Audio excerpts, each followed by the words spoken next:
Do you want to lock a group chat on WhatsApp? You can hide group in WhatsApp with just a few simple steps.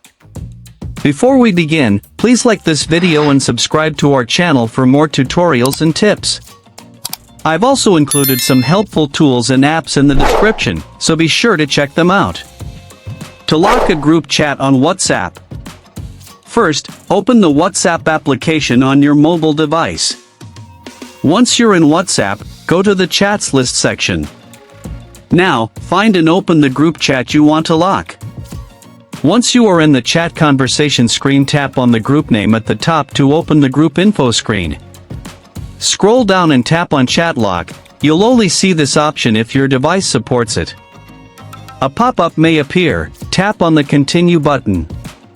Next, use your phone's fingerprint or Face ID, depending on your device, to lock this group. Once verified, the group chat will be locked.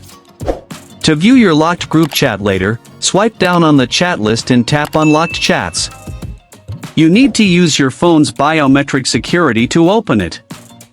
Under Locked Chats, you will see all individual or group chats that you have locked before.